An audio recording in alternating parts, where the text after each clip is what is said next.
Film dibuka dengan pria Arab yang berjalan di padang gurun yang tandus. Jujur saja, mending naik ojol onta biar lebih cepat. Langkahnya berat, pikirannya terus kembali kepada putranya yang telah tiada. Meski panas membakar, ia tetap berjalan menjauhi peradaban demi mengubur artefak kuno yang diyakini membawa petaka bagi siapapun yang menyentuhnya. Karena sudah capek, ia memutuskan menguburnya di situ saja. Namun anehnya, artefak itu menolak dikubur. Benda itu getar sendiri seperti ada jin yang ngambek di dalamnya. Getarannya bikin si pria langsung bertindak aneh. Merasa makin gak wajar, pria itu pilih mengakhiri semuanya. Namun sayangnya, iblis terlepas tepat sebelum pria itu koid. Dari momen itulah, awal dari segala kengerian baru dimulai. Cerita kemudian pindah ke keluarga John yang tinggal di kecamatan Pasadena. John dan istrinya Charlotte punya anak bernama Abigail dan Alice. Saat itu John lagi berada di titik terendahnya di mana Charlotte sudah mantap minta cerai. Meski John sempat membujuknya lewat telepon, akan tetapi keputusan Charlotte tetap bulat. John sendiri seorang kolektor barang antik. Baru-baru ini dia menerima kiriman dari temannya Kevin, yaitu sebuah artefak kuno yang muncul di awal film. Tak lama kemudian Kevin menelpon lagi, memperingatkan John lebih berhati-hati. Karena dari penelusurannya di Wikipedia, Kevin baru menemukan bahwa artefak itu rupanya sebuah portal bagi iblis kuno. Jika sampai kepala patung itu copot, maka bencana bakal terjadi. Eta si gobloy, duluan kirim barang berbahaya, risetnya belakangan. Mendengarnya, John justru semakin penasaran. Tanpa pikir panjang, ia mencabut kepala patung itu dan asap putih pun muncul. Begitu menghirupnya, sikap John berubah total seperti bapak-bapak kebanyakan inspirasi. Di ruang tengah, Abigail dan Alice sedang menonton sotoy movie. Tiba-tiba John datang sambil menyuruh Alice kembali ke kamar sehingga hanya dia dan Abigail saja yang tinggal. Abigail terus menutup mulut dengan bantal karena sumbing, tapi sesekali memperhatikan bapaknya. Abigail saat itu merasa ada yang aneh dengan sikap ayahnya, di mana John tiba-tiba lanjik bak gadun merayu ani-ani. Merasa tidak nyaman, lantas Abigail masuk ke kamar. Bisa dilihat pas di WC si John bertingkah aneh sendirian, gerakannya seperti orang kesurupan. Puncaknya, ia menerobos masuk ke kamar Abigail, seolah ada sesuatu yang ingin keluar dari tubuhnya. Melihat bapaknya bertingkah aneh, Abigail yang ketakutan parah hanya terdiam. Gak sampai 1 menit energi John langsung terkuras habis, seperti baterai yang belum dicas. Singkat waktu, pada suatu hari Abigail berada di dapur. Tanpa ia sadari, bapaknya berjalan seperti cicak mengikuti Abigail masuk ke dalam kamar. John yang sudah dikuasai iblis mulai menebar wabah pada Abigail yang saat itu sedang molor.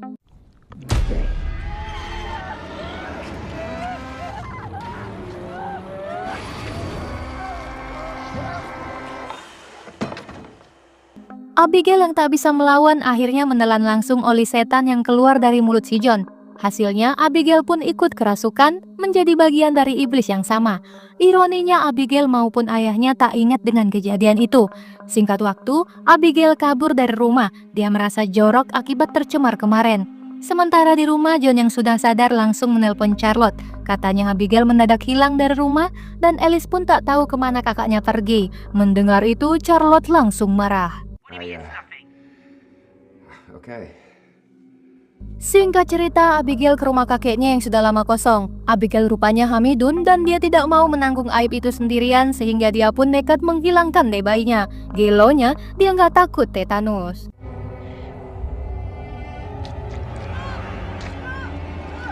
Setelah itu, Abigail sempat menghubungi Alice adiknya. Ia minta jangan pernah mencarinya lagi karena dia sudah muak melihat bapak mereka. Selain itu, wajah Abigail mendadak berubah mengerikan.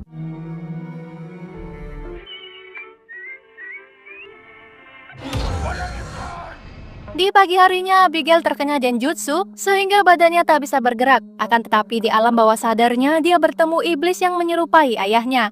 Iblis itu marah karena Abigail menghilangkan benih super yang ia tanam. Padahal si iblis sangat menantikan kelahiran bayi Dajjal. Karena kesalahan yang dilakukannya, sekarang Abigail harus menerima akibatnya.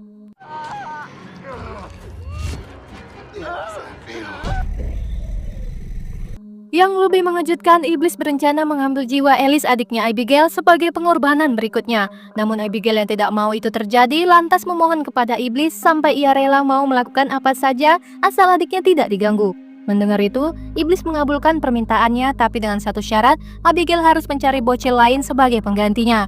Bisa kita lihat, iblis itu berada di balik lemari. Mendengar itu, Abigail pun mulai melakukannya dengan mengincar salah satu anak yang sedang bermain di taman yang kebetulan sendirian. Sementara ibu si anak lagi sibuk menelpon. Entah kenapa bocil itu tertarik kepada gua, hingga tak lama setelah memasuki gua tersebut, bocil itu malah penasaran mendengar suara gagak Itachi. Lalu tiba-tiba,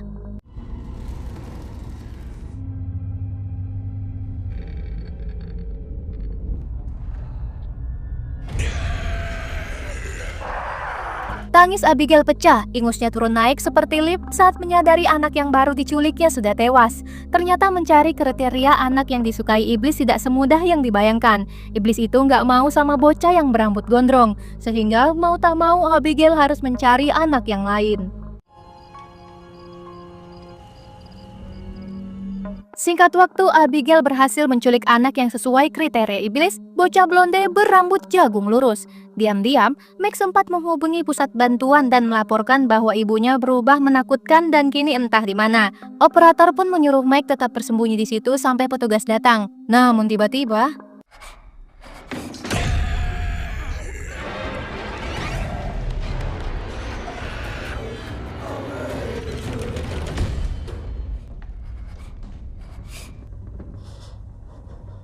sontak Meg kabur bersembunyi di balik pintu. Hingga tak lama berselang, sosok itu menyusul. Sambil pipis di lantai, sosok itu terlihat mencari Meg, akan tetapi dia gagal. Dirasa sosok seram itu sudah pergi, lantas Meg menutup pintu bersembunyi di kamar, akan tetapi rupanya hanya prank.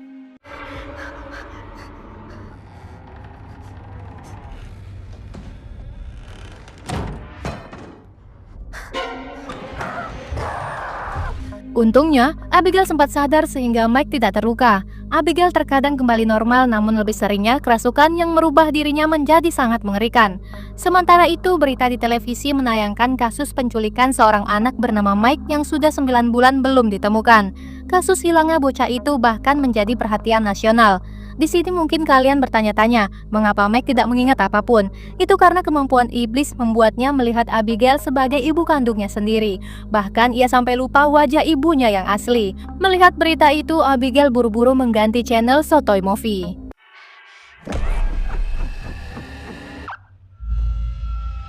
Tak lama berselang, seorang sheriff datang. Mendengar ketukan pintu, Abigail langsung menyuruh Mike bersembunyi sementara ia menemui tamu dan berusaha bersikap seolah tidak terjadi apa-apa. Namun sheriff tersebut datang karena sebelumnya menerima laporan dari seorang anak bernama Mike. Mendengar nama itu, Abigail berbohong dan mengatakan bahwa ia tinggal sendirian. Meski begitu, sheriff tetap maksa untuk masuk untuk memastikan semuanya aman. Terlihat Abigail merencanakan sesuatu. Saat sheriff melangkah masuk, suasana rumah terasa sangat mencekam. Aura horor begitu kuat sampai bulu ketek merinding. Kecurigaan sheriff mulai muncul ketika ia melihat mainan anak-anak berserakan di lantai. Lantas sheriff hendak bertanya, namun Abigail tiba-tiba menghilang. Melihat itu, ia langsung menyalakan senter dan mencari Abigail yang kabur entah kemana. Akan tetapi suara Abigail terdengar dari kejauhan, seperti membaca mantra hitam dengan nada yang mengerikan. Hingga tak lama kecurigaannya semakin menjadi-jadi ketika ia menemukan bathtub berisi darah dan beberapa mainan anak-anak. Melihat itu, sheriff langsung minta bantuan lewat radio. I found a tub.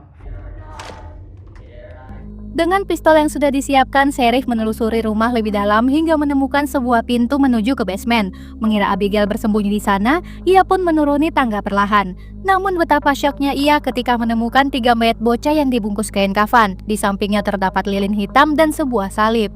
Rupanya selama rentang waktu penculikan, Abigail sudah mendapatkan 4 orang anak, tapi hanya Meg yang masih hidup, sementara yang lainnya tewas mengerikan. Lalu tiba-tiba,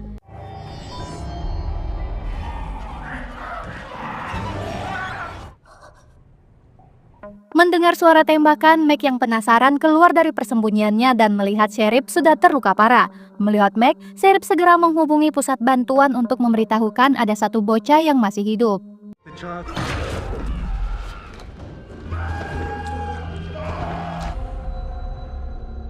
Astagfirullah, sheriff tewas mengerikan. Tak jauh dari situ, Abigail berdiri dan terlihat sudah tidak kerasukan lagi. Di momen itu, Abigail mengungkapkan bahwa Meg sebenarnya anak yang terpilih oleh iblis.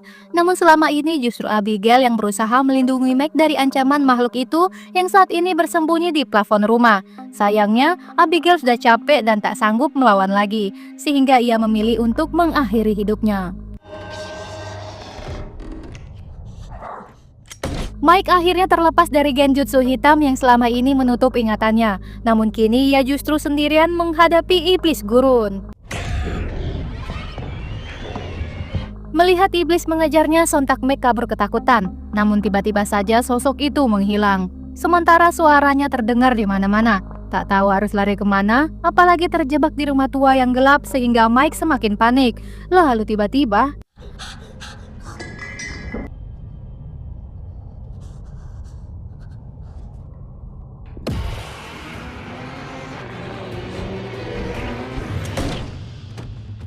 Untungnya Meg berhasil menembak iblis itu sehingga ia lolos dari maut. Tak lama kemudian, polisi menemukan Meg di dalam rumah kosong tersebut. Berita tentang penemuan itu langsung mengguncang publik karena Meg merupakan kunci dari seluruh tragedi. Saat mendengar berita bahwa Abigail dalam pembunuhan anak untuk dijadikan tumbal bagi iblis, John langsung dihantam rasa bersalah. Padahal Kevin sudah memperingatkannya sejak awal bahwa artefak itu sebenarnya adalah portal bagi iblis. Karena rasa bersalah, John akhirnya mendiskon nyawa.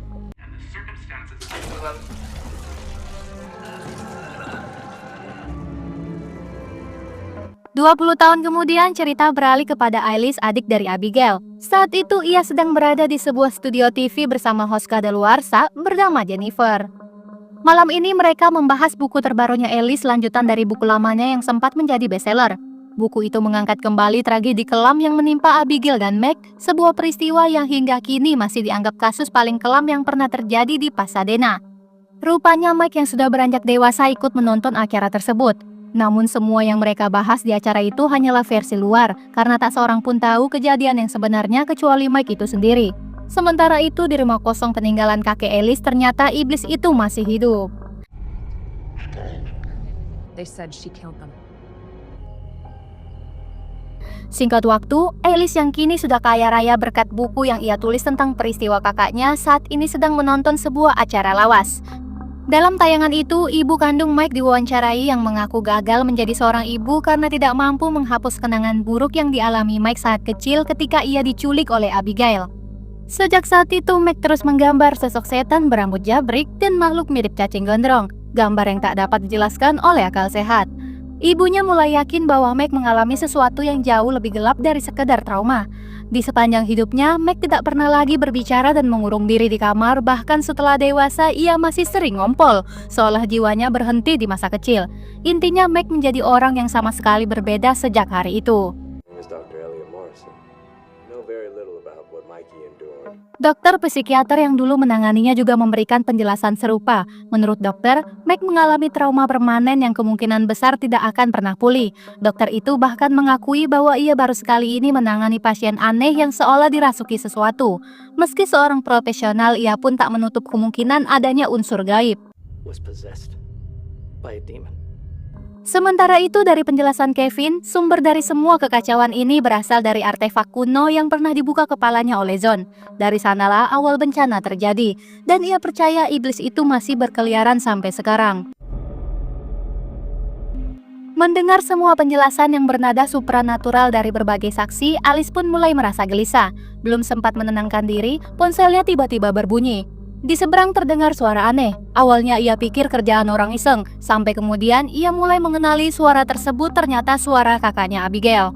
Pada saat yang sama, bel rumah tiba-tiba berbunyi, dan ketika membuka pintu, ia melihat anak kecil mengenakan kostum hantu bungkus. Karena malam ini perayaan Halloween, ia mengira itu hanya anak-anak yang berburu permen. Melihat sosok Poci yang tiba-tiba jangkung di depannya, Alice langsung bisa menebak bahwa itu adalah Mike.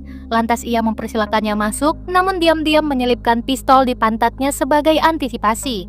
Tanpa banyak basa-basi, Mike menjelaskan bahwa selama ini ia terus mendengar bisikan-bisikan goib yang mengarahkan berbuat teror. Meski begitu, ia masih mampu menahannya. Rupanya Mike jadi yang terpilih oleh iblis. Namun selama ini ia selalu menolak menjadi budak iblis dan penolakannya membuat keadaan semakin memburuk. Kini ia membutuhkan sosok ibu, seseorang yang bisa melindunginya persis seperti yang dilakukan Abigail dulu. Penjelasan itu membuat Alice tersadar. Ia mulai paham bahwa kakaknya Abigail sebenarnya bukan pembunuh seperti yang selama ini dipercayai orang-orang. Tapi justru Abigail lah yang berusaha melindungi Mike dari iblis bernama Paul Pazu. Meskipun Mike sudah menjelaskan betapa besar bahaya yang mengintainya, namun Alice tetap menolak melindunginya. Karena Mike membuat suasana mencekam, Alice yang ketakutan akhirnya mengusir Mike dengan mengacungkan pistol. Namun sebelum pergi, Mike berkata bahwa ia menyesal karena telah membawa iblis itu ke rumah Alice. Mendengar itu, sontak Alice merinding.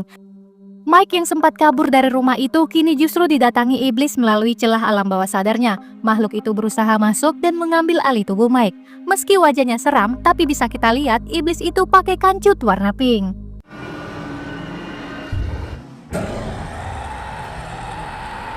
Singkat cerita, pacar Alice yang bernama Alex datang dengan niat mengajak Alice berkencan malam ini. Namun sebelum sempat mengetuk pintu, perhatiannya tertuju pada sosok yang berdiri di atas pagar rumah.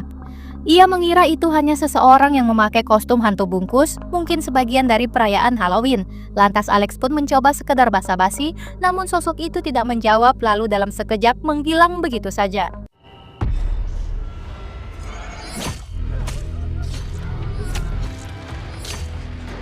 Astagfirullah, Alex tewas begitu cepat, bahkan belum sempat iclik. Sementara itu, Mike yang gak mau ketinggalan tren langsung ambil semua aksesoris Alex, hingga kostum hantu bungkusnya sekarang terlihat super kece. Alamak, najisnya! Hey, Jen. Can you believe it? I mean, she's on death.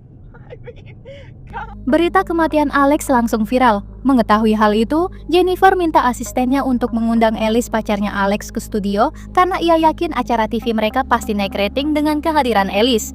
Mendengar perintah itu, asistennya pun mengerti. Of course, I want information.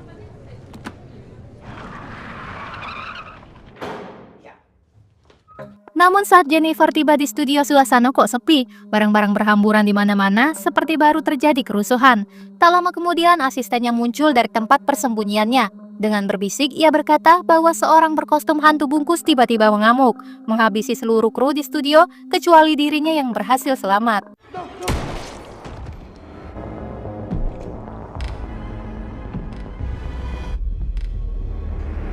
Melihat pembantaian yang baru saja terjadi, Jennifer dan asistennya langsung bersembunyi. Namun tak lama kemudian, Jennifer memutuskan berpindah tempat.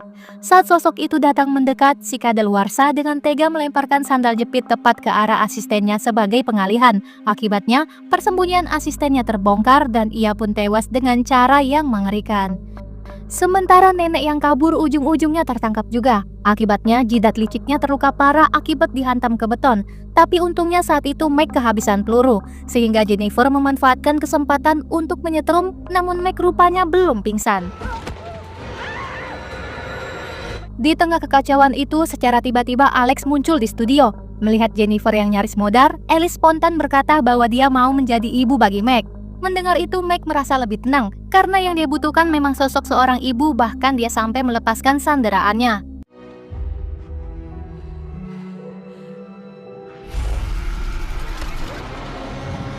Namun tiba-tiba iblis kembali mengambil alih tubuh Mike dan kali ini ia menyerang Alice. Untungnya di waktu yang tepat, Jennifer mencucuk Mike hingga Mike pun tumbang.